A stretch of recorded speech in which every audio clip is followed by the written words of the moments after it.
ఇన్ని రోజులైందో మామిడికాయలు చూసి ఇంత ఏం చేసుకుంటే బాగుంటది. ఇది పచ్చి మామిడికాయ కాబట్టి రోడ్ పచ్చడి చేసుకుంటే బాగుంటది. మమ్మీని పిలుస్తాను ఇప్పుడు. మమ్మీ మమ్మీ ఏంటి మామిడికాయలు మమ్మీ రోడ్ పచ్చడి చెయ్యి.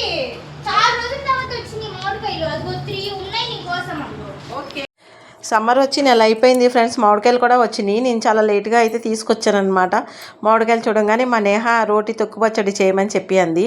దానికోసం బాండీ పెట్టేసుకొని ఒక స్పూన్ మెంతులు, 2 స్పూన్లు ఆవాలు, ఒక అర స్పూన్ ఏమో జీలకర్ర వేసి దోరగా ఫ్రై చేసేసుకొని రోట్లో వేడిగా ఉన్నప్పుడు దంచుకుంటే తొందరగా పౌడర్ అయిపోతుంది. దాంట్లోనే కొంచెం గల్లుప్పు వేసి బాగా పౌడర్ చేసి చిన్న చిన్న ముక్కలు తొక్కలు లేకుండా మామిడికాయ అయితే కోసేసుకోవాలి. ముక్కలు చేసేసుకొని ఇలా రోట్లో ఆ పౌడర్లోనే వేసుకుని దంచేసుకుంటే చక్కగా ఫ్లేవర్ అనేది ముక్కలకి పడుతుంది. చాలా బాగుంటుంది ఫ్రెండ్స్. ఇది రోటి పచ్చడి. ఇది రోట్లో తొక్కు పచ్చడి అనమాట. ఇది మనం మిక్సీలో కూడా వేసుకోవచ్చు, కానీ అంత బాగోదు. మనం రోట్లో వేసుకొని కొంచెం ఓపిక చేసుకుంటే చాలా బాగుంటుంది. దీంట్లో నూరుతుండగా కొంచెం పసుపు, నేను అర కేజీ ఉంటే మామిడికాయలు అవి 50 గ్రాములు వేసానమాట. పచ్చికారం వేస్తే కరెక్ట్గా సరిపోయింది ఫ్రెండ్స్. చూసారా ఎంత కలర్ఫుల్గా ఎంత బాగుందో. దాంట్లో తొక్కలుగా ఉంటే మనం తింటుంటే పంటి కింద పడి చాలా టేస్ట్గా చాలా చాలా బాగుంటుంది. వేడి అన్నంలో చాలా బాగుంటుంది. దీంట్లో పోపు వేసుకోవాలి. ఎండుమిరపకాయలు, తాలింపు గింజలు, కరివేపాకు వేసుకుంటే చాలా బాగుంటుంది. అసలు మనం బయట పెట్టినా సరే నిల్వ ఉంటుంది. క్యారేజీల్లో కానీ అట్లలో ఇడ్లీల్లో సూపర్గా ఉంటుంది. ఒకసారి ట్రై చేయండి. రోట్లో తొక్కు పచ్చడి ఇలా మనం తాలింపు పెట్టేసుకొని కొంచెం పచ్చికారం వేసాం కాబట్టి కొంచెం ఇలా తిప్పేసి స్టవ్ కట్టేసుకోవటమే. చల్లారిన తర్వాత ఒక డబ్బాలో స్టోర్ చేసుకుంటే చాలా చాలా బాగుంటుంది.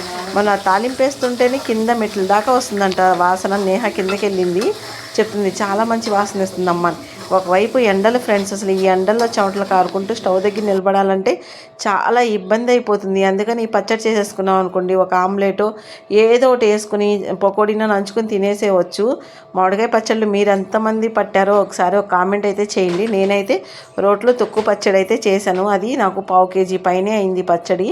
నాకు పచ్చడి అంటే ఇష్టం, పిల్లలకు కూడా ఇష్టం కాబట్టి ఒక 2-3 రోజుల్లో అయితే తుడిచేస్తాం గిన్నె.